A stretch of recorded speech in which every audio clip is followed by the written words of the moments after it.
Friends. Buenos dias, everybody. Good morning. Good morning. I'm very excited about today. Please, if you're comfortable, we'd love to see your faces. It's a small group today. It's not one of our giant Modern Prairie workshops, which is actually kind of manageable. I like it because we'll be able to really kind of take our time and communicate. Hi, faces. Hi, everybody. Good day. Good day. Is everyone having a nice Saturday morning? Hi, Sue. Excellent. So I think I'm not going to take a whole ton of time talking because this is a workshop about making and I want to learn how to make too. So I just want to thank you all for being here again, and thank you all for supporting Modern Prairie, of course. And I'm just so excited to do this today. My best friend, Sandy, adds these rolled beeswax candles to every gift she makes. She makes candles for everybody, and then she includes them in the bow on top of packages. So no matter what the gift is, even if it's store-bought, it has something handmade from her.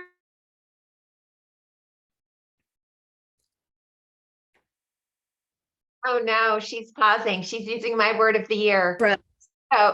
Oh, you paused, Dawn. Oh, how far did I get? Something about your sister and the candles. Sandy makes these for every gift. She even if it's a store-bought gift, she rolls candles and ties them to the bow as part of the wrapping, which I think is really nice. And what you did miss me saying, and I will say it again, is, and Liz doesn't know this and Nicole doesn't know this, but I tried to make these once many years ago, and it was an abysmal epic failure. So I'm very excited to have the opportunity for redemption today with you guys.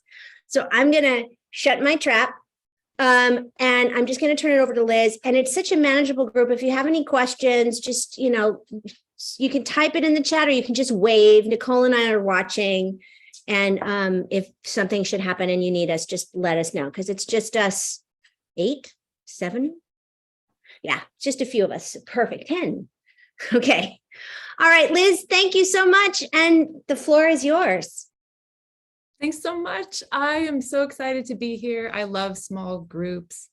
I love that you guys can ask a lot of questions if the process is feeling overwhelming, which thankfully this craft today, there's nothing overwhelming about it. This is such a lovely, simple craft with like instant gratification, right? We're making rolled candles today. And there's no curing time. You roll them and they're ready to be lit.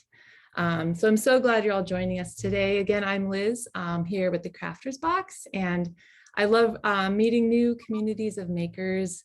Here at the Crafters Box, we have a huge heart for makers who, they're stressed for time. They get craft store overwhelm, like the Michael's aisle, like, oh my gosh, like what do I get? I have a list of things here. And we don't want making to add stress to anyone's life. So what we like to do is bring artists to a community, film beautiful workshops, and bring crafts that you want to do without, the overwhelm and the overspend that you get with just the Pinterest. Like, do you know what I mean? You go on Pinterest and you're just like, I want to make this beautiful weaving, but I don't have an instruction. I don't have a materials list. So we really do have the heart of the creative woman in mind, just you want to sit in your free time and make something beautiful. So what that means to us is sourcing like beautiful natural materials and just getting into the craft without feeling pressured. I don't know if any of you feel pressured when you craft. Like we have a kind of like a psychological pressure on us to create something beautiful because all we see is the finished results, right? It's all about the process, enjoying the process, and creating something lovely for your home or something functional. So I personally have a heart for functional and beautiful crafts, which is why things like handmade brooms, handmade paper, we do a lot of those type of crafts. And it just, why not turn something functional into something beautiful and handmade as well? So that's a little bit about us, but we absolutely love Modern Prairie because I know you have a heart for that as well, right? Empowering women to do more things that maybe have gotten lost in the past, and maybe our grandma did it. and then it skipped your mom, and then you're like, oh, I knew grandma had this legacy of this thing. Or, I think of recipes that way, like, these things, they should get passed down. So we try to reinstill that legacy, just like at Modern Prairie. So I'm really excited to make candles with you today. I see a little gentleman there, I think. So this is a perfect craft for kids. And I'll show you a little bit about what we'll be making today. But first, let me talk about the materials. So if you ordered this kit from us, you will have received sheets of beeswax. These are beautiful, just natural beeswax straight from the apiary industry. So that's a lot of like home beekeepers. They can send their wax in to be made into these sheets, which is really neat, because it's really a waste product, which is, that sounds so bad, but when you're making honey, you have this wax created naturally by the bees, and they create it to live, but we can use it for so many things, like beeswax. I use it to, burnish leather, and you can polish furniture with it, and you can make chapstick out of it. I mean, it's such a useful material. But just really quick, if you missed the creative conversation we had, I think a couple weeks ago, I talked a little bit about what these sheets are actually for. So the people that take the wax, they stamp them into these sheets, and it definitely has that beeswax hexagonal pattern, which the bees recognize, and they actually put the bee farmer puts these inside the hive so that the bees have something to draw a new comb on. So what that means is the bees they go in there and they recognize, instead of a naked hive, they have a foundation. So these are foundation sheets, and the bees draw new comb on it. So it's kind of like a booster for a new hive. So that's kind of where these sheets originate.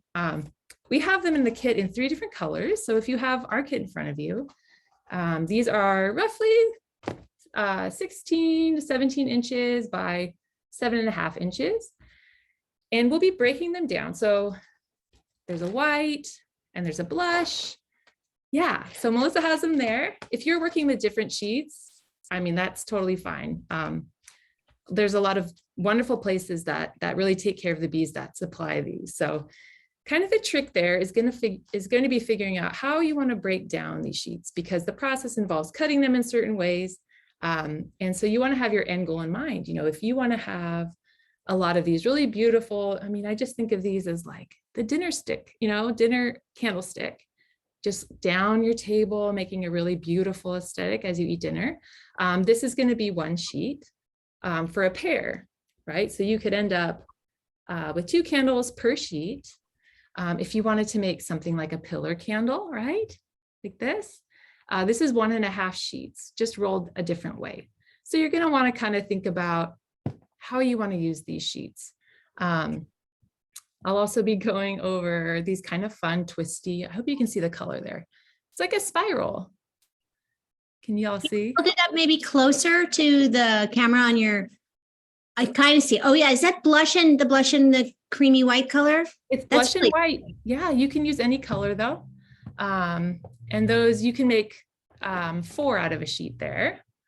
And then I also have some little celebration candles. And this is one sheet you can make, oh gosh, how many is this? Up to 12 from a sheet, for your celebration. So as I'm instructing, just think about how you want to break down these sheets. But besides that, in the kit, you'll have 2 sizes of wick. Now, wick is very tricky. You'll have a size 1/0, and these are great for thinner candles. Yeah, so Melissa's got it. Yeah, and then you'll also have some number 2 size wicking. So these are for anything thicker. So something like the pillar candle, right? Because wicks can be so tricky. If you have the wrong wick, if you have a wick that can't handle the amount of wax in your candle, it's going to start dripping and melting all over the place. If you have a wick that's too thick, it's going to start smoking, right? So it's kind of, it's a little bit of there's a little bit of math, but we're not going to talk math because it's the weekend. But just remember, if you're going to make something thicker, use the size 2. And if you're going to make something thinner, use the size 1/0. All right, besides that, you'll need something to trim the wick with. So I've just got some little snips here. In fact, let me switch views for you. It might be easier for you to see. Hold tight. Here we go. Okay, so I've got some little snips to cut our wick with. I have a straight edge. So this is, it's just a clear straight edge. You can actually use anything that's straight. You can use another sheet to cut, you know, to use as a guide to cut. I also have just a simple butter knife. This is my crafting butter knife. It's kind of, you know, we all have a butter knife like this. It's a little rusty. This is what I use for crafting. I also have a razor blade. You don't need a razor blade, especially if you're working with kids. You can just completely set that aside. I also have a cutting mat here. Now you don't need a cutting mat. You can use the top of your crafter's box, a piece of cardboard, a kitchen cutting board, right? These are completely food safe. So if you have a nice big cutting board, you can totally use something like that. And I also have just a lit container candle.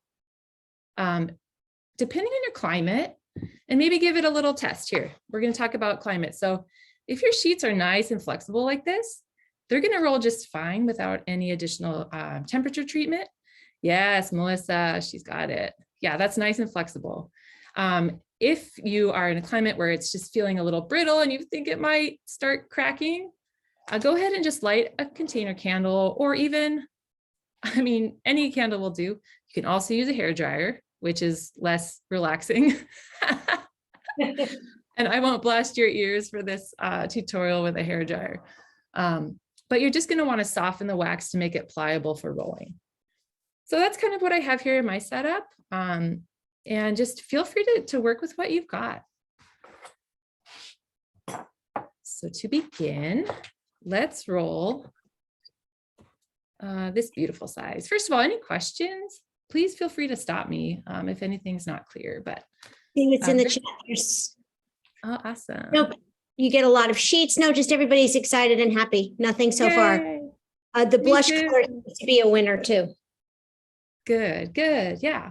Okay, so let's start with candles about this size, right? So these are going to be one sheet to create a pair. Now this is like beautiful for gifting, and we'll talk a little bit about ways to gift these later. But what we're going to do is very simply cut it in half down the width. So I have this handy mat. It doesn't need to be totally precise, but I'm just going to visually find the midway point. So that looks about, let's see.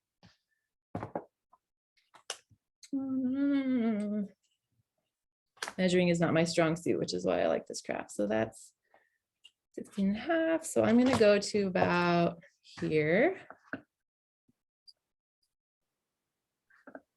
About here.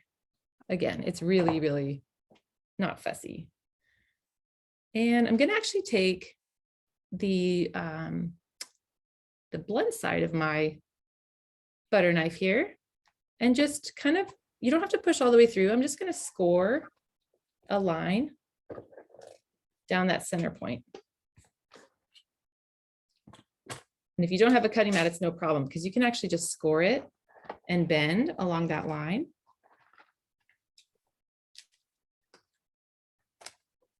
Like so, and they kind of come apart like that. So you'll have two halves.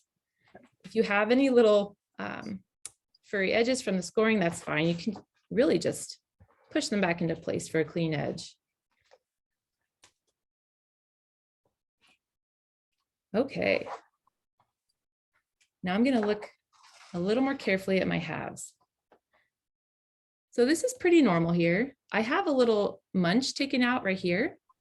So I know that I'm going to want that to be inside my candle. And your sheet might look different. So just, you know, kind of see where you want hidden, right? If you have an edge that you're not happy with, that can be considered the inside of the candle. And now here's the trick for beginners that I always like to share. I'm going to move you guys down a little bit. So if you get dizzy, watch your eyes. All right.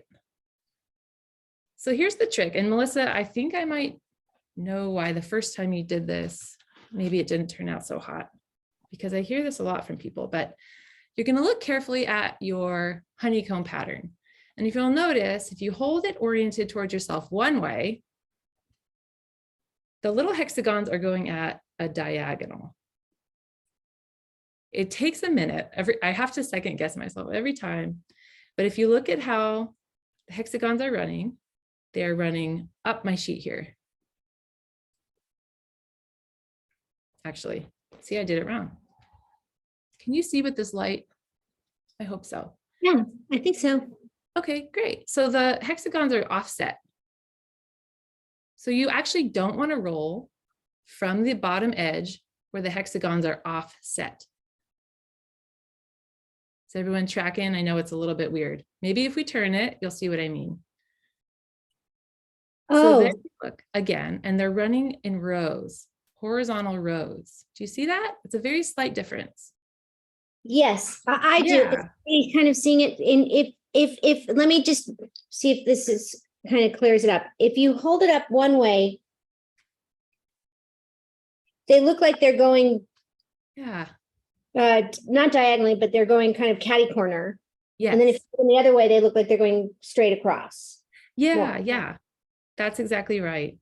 So Got it. just to remember, you as a beginner, the sheet's going to cooperate more with you and stay on track as you're rolling if your hexagons are in those rows. So you want to start the bottom edge of the orientation where they're running horizontally. Does that make sense? This is the hardest part, I promise. Okay. Okay.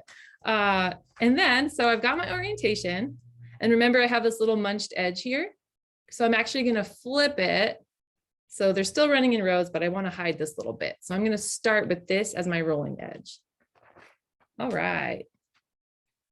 So grabbing my wicking, I've got my 1, my 1, 0. So this is going to be great for a thinner candle like we're rolling right now. Remove that little handy sticker. And I'm just going to take enough to just sit inside this corner, right? Because this is going to be the bottom of our candle. So you're just going to want it to be sitting just inside that edge. And if your sheet's nice and pliable, you can even just give it a little push to keep it there. And then up here, I'm going to overshoot the edge by about 1/4 of an inch.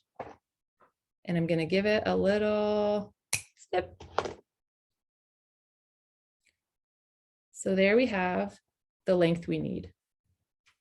If you want to double up and cut, all your wicking ahead of time, that's kind of a nice way to go. But I think we're going nice and slow on a Saturday. Why not enjoy it? So I've got my wicking here, and this is looking about right. So if your sheet is nice and pliable, I wonder if I can even bring you closer. Pardon my nails. These are working hands here. All right, so I'm going to start smushing my wicking. It doesn't have to stay perfectly tacked down. We just want to kind of give it kind of a resting point. And smushing is a technical term, correct? Of course, yes, you must smush. And you want it to be right inside. You want a tiny bit of a margin here, but not much. Now, if you're having trouble with that, you can totally pick up your sheet and pass it over. Let's see if I might burn my my camera. You can pass it over very quickly because you don't want to create soot over a lit candle, just along the length there. And that will just soften it up enough to be able to fold this edge. So one note about this wicking as well, this is braided wicking. So you'll see the little V's running in there, and it also has no fuel in it, right? This is just raw cotton. So basically it doesn't have any fuel contained in it. So we really want this wick to be compressed in this first roll. So don't worry about making it a perfect roll. You're going to want to actually bend this little lip up just 90 degrees to start. So do you see how I'm just bending it up 90 degrees to kind of create a little wall? And then I'm pinching along at 90 degrees to really smush the wicking against the wax because this is going to be the fuel source. It needs to make contact with the wax to be able to burn. You know, if you work with soy candles a lot, they come pre-primed, which means that the wicks have already been soaked in a wax, so they don't really, they're like ready to go. These ones are not, which is kind of fun. This is more traditional, but we really want good contact. So I've got my, can you see it now? Kind of at just a 90-degree angle. Okay. And then we're gonna smush again. We're going to press this down and really give it a smush. And it's okay if it cracks a little bit. No one's gonna see the inside. This is really just for function. We want this to be really hugging around this wick. All right, so this is more of a fold than a roll, but just get it in there nice and tight. So see, it's not perfect. I've got the bottom of my candle here. The wick doesn't reach all the way to the edge. If it does on yours, that's okay. You can totally trim that off later. And on this end, here is the top of my candle with the wick sticking out. All right, how's everyone doing? You can get to rolling. From here, okay, I'm going to zoom back out a little. Dun, dun, dun. Okay, so from here, what I like to do is I'm going to be visually tracking the next row of hexagons with the edge of what I'm rolling, and that will make more sense in a minute. But what you can do is just start picking up your folded edge. And again, if your wax is cracking or it's just really not cooperating, you can really quickly heat it up over that container candle or with your hair dryer, whatever you want to do, just so that it's not cracking too much on you. All right. So here I am just doing that first roll just to give this a little more dimension. Okay, and I'm tracking this edge, the edge that's furthest away from me on the roll, with the row coming up next. So let me see. Melissa, you probably have a great way of saying that. But it's just visual, right? You're seeing the edge of where you're rolling and you're watching the rows coming up just to make sure you're not going off on a diagonal at all, this way or that way. And once you have a bit of bulk in this roll, what I like to do is actually roll with the heels of my hands across as much of this candle as I can. And I kind of push the heels of my hand up along, making pretty good contact with the whole candle. And what this does is it kind of warms up the wax a bit for you, just from the heat from your hands. And it allows you to add gentle pressure and compression as you're rolling. If this is not comfortable for you, you can totally just roll with your fingers like this, tracking those rows again to make sure that you're staying on track and creating a really linear candle instead of one that's starting to wander and zigzag on you. The other thing I like to track when I'm doing this to create, a really nice professional looking candle is this edge here. Think of it like, I don't know what to think of it as, but I like to watch this edge following along, this spiral following along this edge. So every now and then as I'm rolling, I'm tracking my rows, and I'm also tracking how this spiral is building up along this edge and that it's not getting concave or convex. So those are just the things I visually track. In terms of like sensation, I just want to make sure I'm not feeling any spots that are cracking too much. You can, if they're cracking a little bit as you squeeze them, that just means there's a little bit of air there. And then I just add a little extra pressure in those spots. So as you're all doing that, I can see that I'm pretty well on track with my eating up my rows here. If you see that maybe your candle is kind of getting a bit higher in one spot, with that visual cue in mind of tracking the rows, you can kind of squeeze that one part down just to compress it. So then you're back on track for the next row.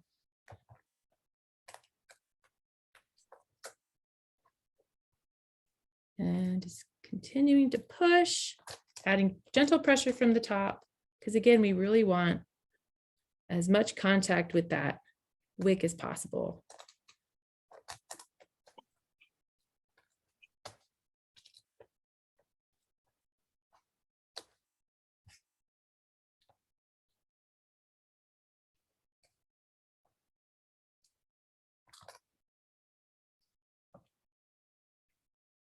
This is really fun, actually. It's very zen.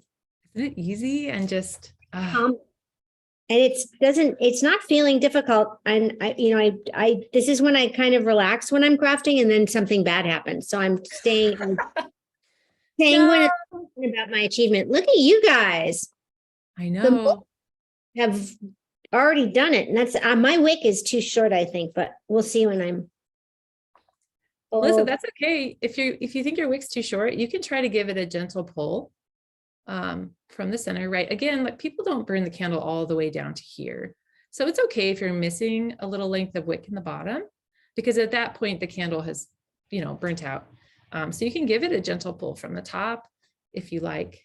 One thing about these candles is because they don't have that primed wick, you do actually want them to be trimmed a little closer, because when you think about it, if you gift these candles, people don't know that about the wick. And so they might try to light just the raw cotton and it might go out if it's too long. So if you keep your wick on these ones trimmed a little closer than you think, then, they will go to light it, and just the match heat will start to melt a little wax pool and the wick will suck that right up. So it'll be an easier candle to light if your wick is a little bit shorter. All right, so I'm near the end here. Again, let me know if I'm going too slow, but I'm just enjoying it. So here's our edge. What I like to do is actually, if it's nice and pliable, don't worry about this, but I'm gonna pass it just quickly over my container candle, kind of on both sides, because we kind of want to use the wax as a glue to seal up our candle. So now that it's a little more pliable, I actually do one big push and I actually add a little more pressure right as the seam is getting eaten up by the roll to kind of blend that edge in. So it's a little, it cooled down as I was speaking to you. So it's totally fine to backtrack as well. So you can unroll.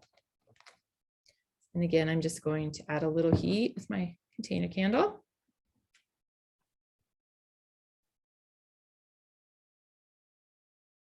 And I'm going to give it that one push and roll. And that way it kind of self-seals. You can push down with your thumb on that edge to kind of get it to blend in. Like that. And the last thing I like to do, look how beautiful, right? The last thing I like to do is just heat up the bottom edge here. I'm going to just kind of swirl it quickly around the flame I've got. And then I like to roll the edge like this, just on the work surface, so that it tapers in a little bit and it just looks a little more finished. This is your first candle. So if your bottom edge has, little layers of wax that are at different heights, you can absolutely do a smush where you just set it vertically on your counter and push down to kind of compress those layers. Wow. Yeah. So that's how that goes. And it's ready to go. You could light it right now. Any of you who work with like melted wax candles, you know that they're supposed to cure for 24 hours. And you don't have to do that with these. They're just ready to go. So any last minute hostess gift, you're covered. And let me just point out, oh my gosh, let me see. Oh, yay. It looks perfect. Yes. See you guys. Our little buddies down there are rocking it. I love it. Dude. Sue did it. Yahoo. Excellent. How you doing, Nicole? She skewered the eyeball. Don't ask me.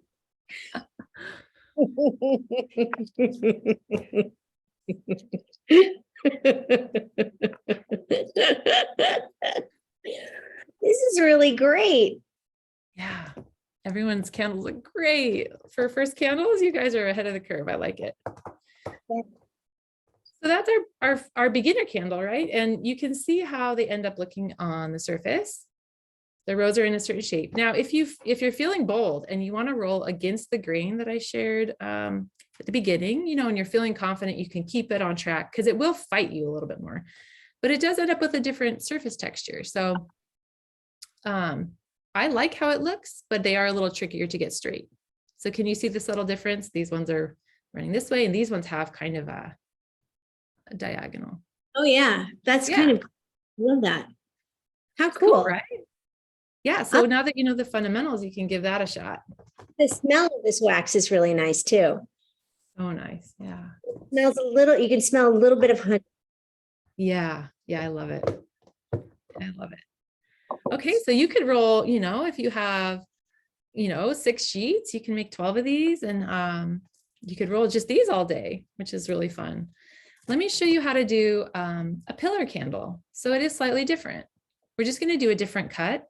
And then there is a trick to joining the seams, right? Because we'll be lining up a bunch of sheets in a row, basically. I think you can probably see where I'm going with this, but let's do it together. Why not?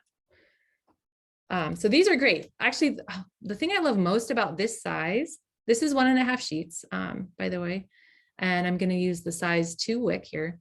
But the beautiful thing about this is that you light them, and because at the size of 1.5 sheets, the wick actually starts to burn down into the candle, but a lot of the wall of the candle is preserved. So as it's going down, it becomes a container candle with almost like a stained glass glow of the honeycomb, you know, illuminating from the inside. So it's really pretty. So if you want to give this one a try, I recommend it because it makes for a beautiful entry candle, something on, you know, like a beautiful ceramic dish or something. Really quickly, I just checked the chat. Debbie said, I'm loving this. I wish my camera was working so I could share. Oh. And Barbara said, I didn't expect it to be so relaxing. And that's exactly what I'm getting from it too. It's so zen. It's really Happy Oh, I'm so glad you're enjoying it. Yeah. And how rewarding and easy, right? Yeah. No stress, no stress. Okay, so I'm taking another sheet. Let me see if I can get this higher for you. I don't want to make you dizzy. And sometimes when cameras move around, I get a little, ooh. So I've got my sheet here. I'm holding it, I'm orienting it portrait style. Wait, yes, that's landscape. Portrait style. And this sheet is 8 inches across. So I'm going to find the midpoint and I'm going to cut it lengthwise. So here's my 8. And again, with a butter knife, if you have a blade, again, feel free to use the blade. You will get a slightly cleaner edge, but it really doesn't matter in the long run. All right, my trusty, rusty crafting knife. Just going to create that score line. I think I'll go all the way through this time, just because this is a longer score line.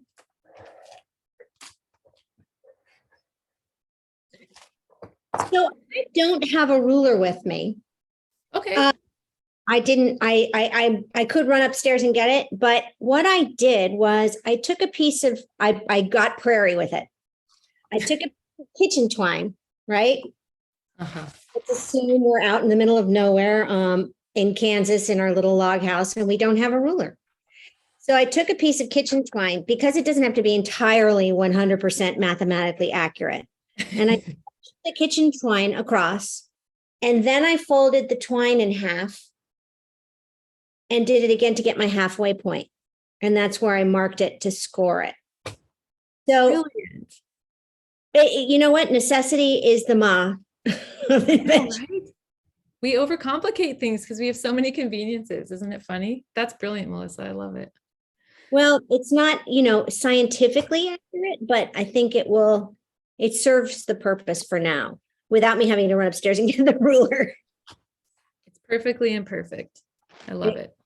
Story of my And life. also, just as another tip, if you don't have a long ruler, because I know this is an 18-inch ruler and we're doing a long cut, you can also use another sheet just as a visual guide. and just lay it right on top, because this is a pretty nice straight edge here. So why don't I just do that? And again, you don't want to try not to like put pressure against the sheet, because we want to keep this one nice for another candle, but you can just use it as a general guide and do that gentle score. So mine are not perfectly even because I didn't use a ruler, but they're so close that I think will be. Oh, absolutely. And remember, you know, here's a fun trick. Sometimes one end of your candle will end up better than the other. And if you want to be really proactive and just plan for disaster, because why not? You can have your wick sticking out on both sides. And then when you go and your candle is finished, you can choose which one you want to be the top and which you want to be the bottom. And then you would just trim, you know, flush against the wax at the part you want to be the bottom, and ta-da, no one will ever see the bottom. So, you know, there's always ways. There's always ways. Okay. So if you don't mind, I'll roll this one a little bit quicker because there's more rolling involved. But if you want me to slow down at any point, just let me know. So I've cut 2 sheets here. I'm only going to use, you could use all 4 of these long, don't they look like lasagna noodles? Now I'm hungry. Yeah, you could use all 4 if you like, and your pillar will just be a little bit wider, you know, just it would have a wider diameter. But we'll do 3 today. Why not? And we will be going against the grain because that's how these sheets are built. So prepare for a little bit more of a challenge.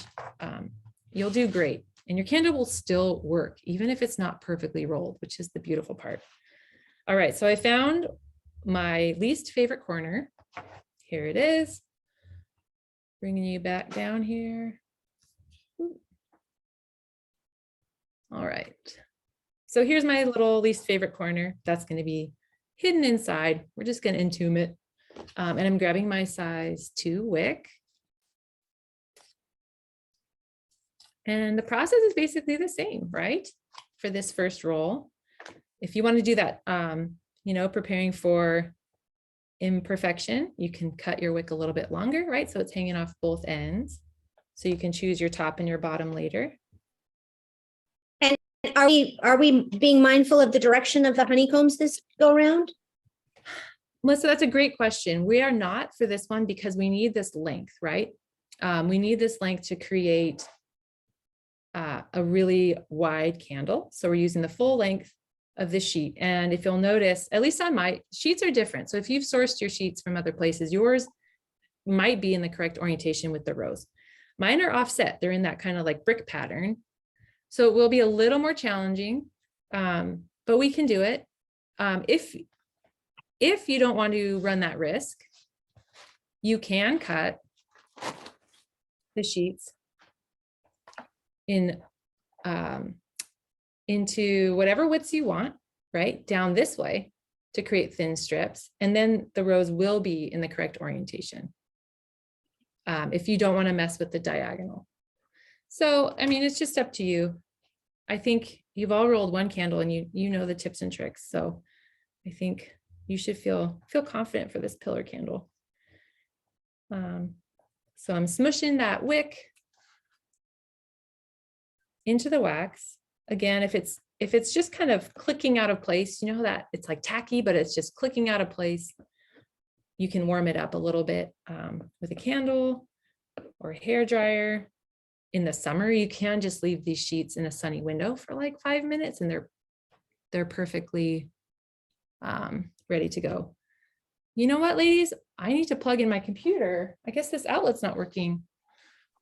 Hold on a second.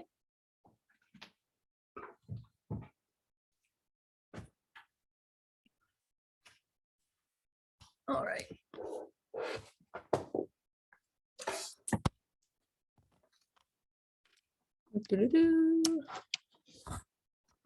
Okay. Yay, safe. All right. I don't know. I guess that outlet's not flipped on. Okay. Always exciting, right? The live format. Okay. So hopefully everyone, is this grid driving you crazy? Does anyone else get weird about grids? I want it to match. There we go. Okay. All right. now that our grid is straight. So we're going to do that again, right? We're going to push the wick up against the wax, folding that bottom edge up about 90 degrees. Now, is it best to start at the center or does it really matter? I like to, you know, when you sew a hem, a lot of times you start in the center and you work your way out. Or when you're quilting, I think it's best to tack it down in the center and then work out. I mean, that's how it works, yeah, in sewing. So I guess that's where that comes from. I always start in the center and work my way out. By the way, I was 8 years old when I learned that's how you're supposed to hem pants from the center out. Thank you. You were making pants at age 8? No, I mean, I was today years old. Like today, I just learned. Oh, okay. I was like, wow, so impressed. That's amazing. I've been doing it the hard way, apparently, for my entire life. Oh, I wouldn't be surprised if you had been making pants since you were 8. That's gosh. But I did make my first set of curtains when I was in my teens. Oh, I love it. They were not good. It was not good, but they were cute, and I meant well. Oh, yeah. I mean, that's where you learn to hem, right? Is curtains. That's Yep. there's a lot of skill building with curtains. Okay, so yeah. So is anyone experiencing how it fights you a little bit more at this diagonal? Yeah. Well, So it's a little more difficult. I mean, just a little it's- bit. Yeah, it's a little fussier, I think. It's a little fussier. Again, it'll have that cool texture on the outside. The nice thing about this is you can track the edges on the top and bottom, how they're scrolling up the sides. Remember, like tracking these choo-choo tracks. Sorry, I have sons, so I'm always referring to train stuff, but we want our little wheels here to be rolling along this track. So we're going to be pushing and then just take a step back after a roll, you know, and eyeball it, make sure this is looking consistent and that your edges aren't getting wonky. Another technical term. Wonky. Yeah, it's getting a little more, it's crackier this way. Mine is. Yeah, right. So Melissa, go ahead and light a candle, or I mean, you could even, I mean, you can turn I have an electric stove, so sometimes I'll do this next to the stove and just wave it over like a low setting too. So just any way that you can apply a little bit more pliability to it. Okay. Thank you. Yeah. And just touching it too softens it. So yeah. So when we're doing these pillars, you can push it, you can kind of be a little more strict with it and push it down more, because these layers, the important thing is to not get very many gaps in it, because the gaps will show down the line I don't really have an example, but to keep it really round from the top view of the finished candle, you can feel free to push harder on this candle than you did on the other ones, because there's more layers to hide, and you want to just really keep it condensed. So just going through every now and then and pinching, rolling, pinching, squeezing it down. And I can already tell, just out of habit, this is going to be the bottom, because this one's nice and flat, and this one's creating a little bit of a dome, which is kind of cute actually. So that could be the top. All right, so here's the trick part. I'm getting to my cut edge, and I'm going to leave a little bit of a margin right there. And I'm going to grab my next sheet. I'm going to line it up, and we're basically just going to join these. You can join these by, again, holding them over another candle or a hair dryer, or you can just rely literally on not worrying so much about this seam, getting it as close as possible. But if it's not adhered, don't worry about it, because this surface is going to adhere to the rolled candle part. So it will stick. So don't worry if this is like not perfectly fused. And we're going to roll over that seam. And now chances are it's not getting picked up. The edge won't get picked up by the outside of the rolled candle. So what usually happens is it gets overshot. Do you see that? But we know we're in line where we want to be. So what I do is use my thumb to pick up that edge and just start. Hopefully this visual is clear. I just start pressing up against that edge. So here, this is a little better. It has started to stick already, but what I want to do is really just use the heat of my hands to kind of push these together. No one's going to see this seam, so we can kind of manipulate it.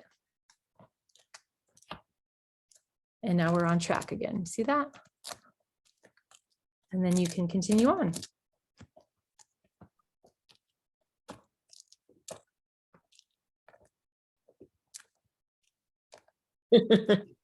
How's it going?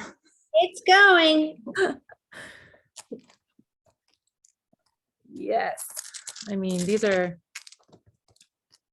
the next steps. So don't worry if you're if you have to backtrack, right? If you're feeling a little gap, like I have a little gap right there. So I'm just going to backtrack. It's so forgiving. This wax is so forgiving. We don't have to melt it. There's no flash point. You can re-roll. You know, and at the end of the day, it's handmade. And personally, when things look handmade, they look more valuable to me. You know, I think we've been trained to see perfection as the most valuable thing, and that's just not true, nor is it attainable. So there's so much more love in things that are perfectly imperfect. All right. Yep. See, I was talking to you all, and then I have to re-roll because the conversation is half the fun. All right. Yeah. So I'm reaching the end again. And I know for the sake of time, we have 10 minutes left. So is it a hard stop? I can go, is it a hard stop at the hour, Nicole? Okay, so I'm gonna stop here, but you know, the process is the same. You can keep adding layers and you're gonna trim at the end, right? And you're gonna do that same seam smush. And then you can, you know, do the little edge roll and it will be, see, this is where I was talking to you, but you know, you can focus and it will be, it will be nice and perfect for you. So that's a pillar candle. What should I show? Maybe we could vote if we have 10 minutes left. So I can show you, I could probably just verbal this actually. So if you want to make party candles, right? Like how fun are these? Gifting these to your niece or nephew in the mail. If you live far, you can mail them their own birthday candles. I love these and they're so simple and you can use basically scrap too. So I'm just going to verbal this for you, but you're familiar, like, look, it's like a mini sheet, right? So I've cut these at 2 inches by 3 inches and I'm going to use the size 10. I took the stickers off, but hey, if you took the stickers off, by the way, you can look at them from the top. One's a lot thicker than the other. So just remember the thinner one is for the thinner candles and the thicker one is for the thicker candles. But the process is the same. They're just mini. So 2 inches by 3 inches. If you want them a little more narrow than this, they can be 1.5. Actually, pardon me. These are 2 by 4. Sorry, 2 by 4. If you wanted them to be a little thinner than this, these are kind of fun and bulky, but you could do 1.5 inches by 4 inches. So it's a fun way to use up a lot of your wicking because we give you lots of extra wicking. So should we do the swirly ones? Yeah, that seems like fun. All right, let's do it. I think the swirly one would be a fun one. Okay. So they look a lot more complicated than they are. So what I'm going to do is, let's see, maybe for the sake of the visual, I'll use pink and yellow. That might show up a little better. All right.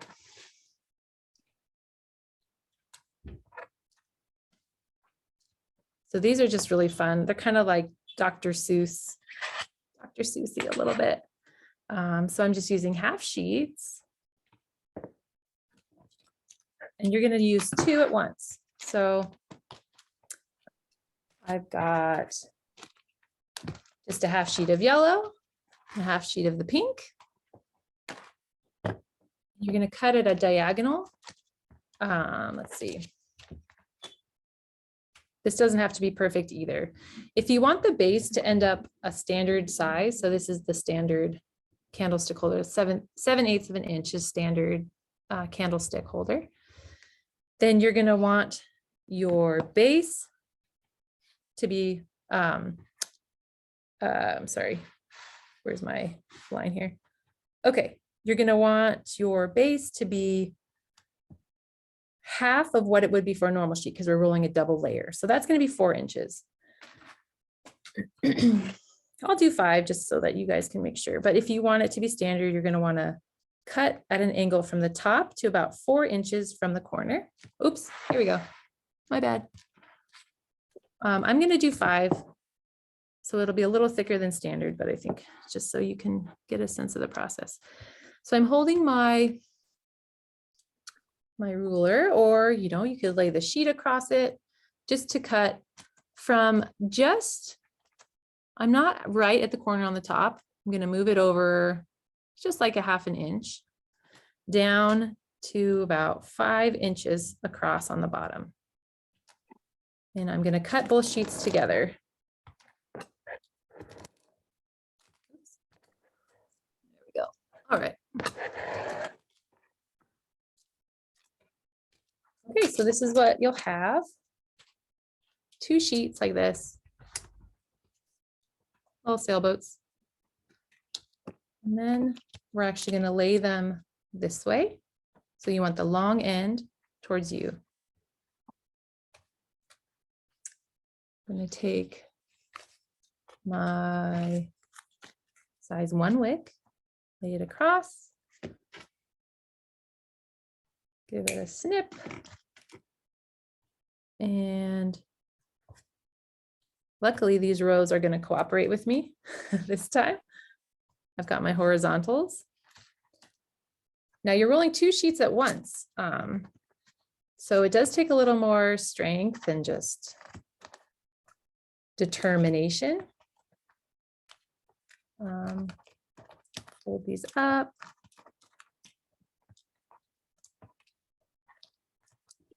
And the magic really happens on its own to create the spiral 2-tone look. The thing to really track is the bottom edge. So I know my bottom edge has been on this side, but now it's on this side. So hopefully that doesn't mess you up too much visually, but just I'm going to be keeping an eye on the spiral forming over the track here. All right. And rolling 2 sheets, they do want to crack more because you have more bulk. So I am going to heat this up slightly. Get my camera. There we go. Just heat that up a little bit. And you'll notice as you roll these the layers start to slide away from each other, and that's how it creates that spiral. And it does it on its own. You don't even have to think about it. No, it's cracking. Pardon me while I heat it up.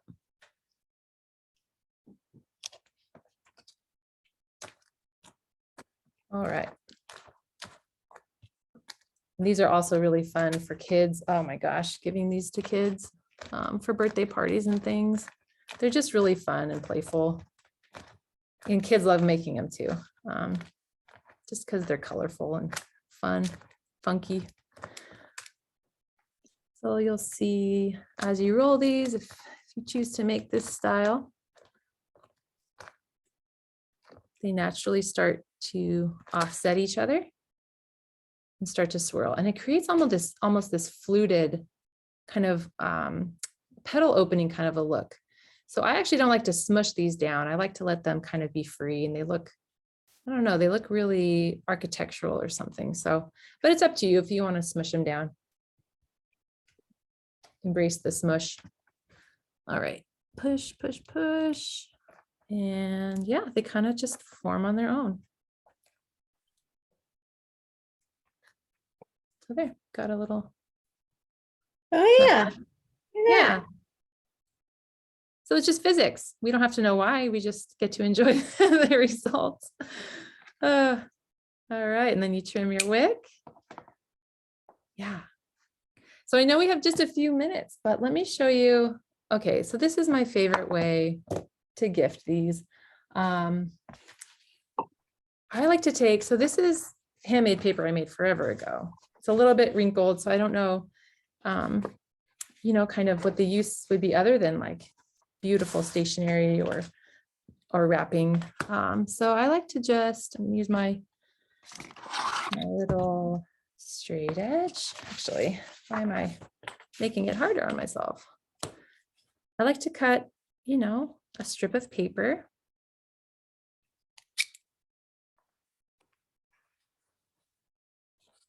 Just like so.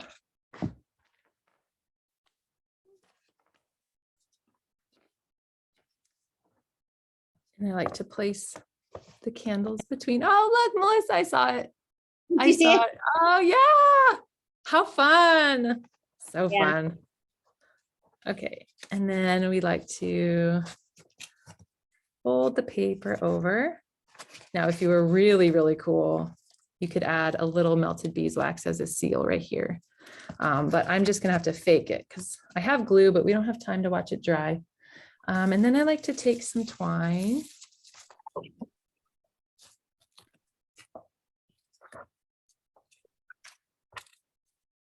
I like to make a little bow.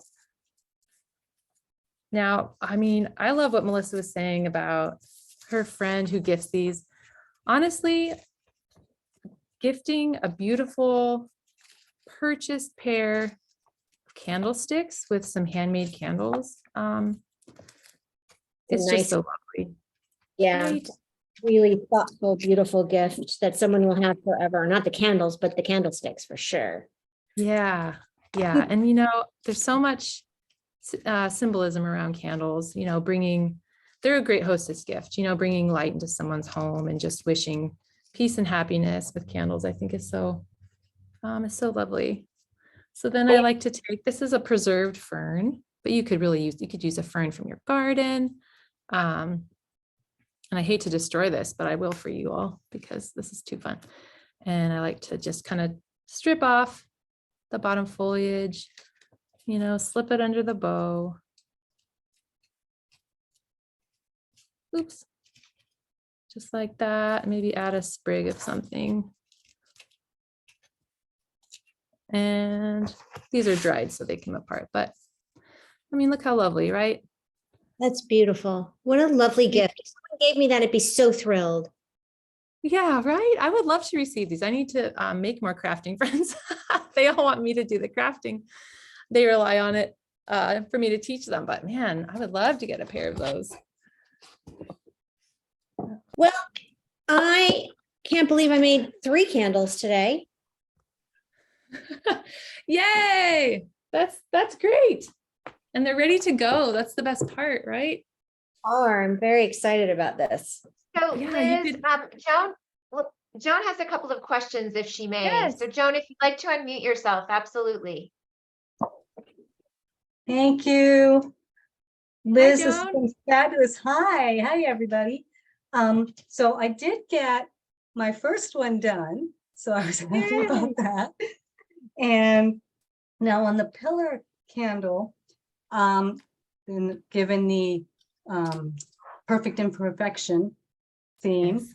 when I cut, I have this second part that I have to roll is smaller than what I Yes. have here. What, if anything, do I do, or do I just roll it and not worry about it?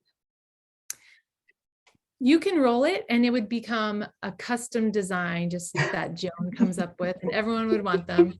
Joan, the other option you could do is, and this, I mean, this runs some risks, but you could take a serrated knife if you Mhm. wanted and cut the extra portion off of the rolled candle. Now you're going to lose some height there, but if you wanted a thicker candle, you can cut through the wax just really Mhm. gently. You will have to reshape it, you know, with your hands to make it round again. And just Mhm. as you're going down the candle, right, just keep in mind there's a wick in there. So you're going to want to stop cutting so Okay. you're not dragging the wick down in there, and Right. trim the wick and then carry on. Okay. So it's not all lost. You can readjust the height of your candle to accommodate. Okay, great. And then the second question I missed, I was concentrating on cutting for the swirly candle. Which wick are we using? Is this considered a thin or a thick candle? Yes, it's considered a thin candle. And you know, Joan, that's a great question. It's actually a super thin candle at the top, right? Mhm. So these melt a lot faster than other candles. They melt really beautifully, but it is a thinner amount of wax at the top. So you definitely want to use the thin wick. Great. Thank you. Yeah. Thank you, Liz. This has been wonderful. Thank you so much. Oh, it's such a pleasure. Thank you for your question. Welcome. Does anybody else have any pressing questions? Because we're about to finish for the day.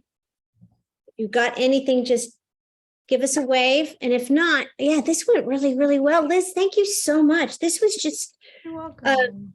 such a nice way to spend a Saturday with everybody. So sweet and relaxing. And now we know we have this as an option for gift giving, which is like a big deal. Absolutely. Yeah. You can make these sheets come in a ton of colors. So my personal faith background, we celebrate Advent at my house. So you can buy pink or purple candles to create your Advent wreath. You can create Christmas candles, you know, white Christmas candles to give at Christmas time to your families. It's just beautiful to give the gift of candles and light. And there's not enough candles in the world anymore. We should turn off all the lights and just use candles. That's what I think. I'm down for that. You know, I'll go prairie lighting at any time. Well, thank you so much. And thank you all so much for being here. Nicole, will they be able to watch this again if they need to back up? Great. This will be Yes, absolutely. We'll share this with everyone. And certainly please send us pictures of your candles. We want to see them. We'd love to, you know, let everyone know what you've made this morning. This has been lovely and so fun. And Liz, thank you so much. And we will share this video out for sure in the next 48 hours. I'm sorry, Liz, last word. Definitely No. send us pictures of your candles burning when you use them, you know, where you set them, where you do what you do with them, because that would be really fun for us to be able to post those. Liz, you get the last word here and the chance to say goodbye. And before I hand it over, Liz, I just want to thank you all again so much for joining us at this workshop. This was really, really delightful. And I'm really glad I got to spend my Saturday morning with y'all. And Liz, thank you. It's all yours. Thank you, Melissa. Thank you, Nicole. And thank you everyone for participating. I know that my family, we love to give these, like I give them to my mother-in-law. You know, we make a big bouquet of these with my kids every year. So just have a lot of fun exploring these, bringing that significance into your home and of the handmade items, and just enjoy making it. Please share so we can see it. I can't wait to see what you all make. So thanks so much. Thanks, guys. You everybody take care. We'll see you soon. And if you're joining us later for flower arranging, you can see my flowers are behind me. I'm very excited about that too. So we'll see you later. Bye.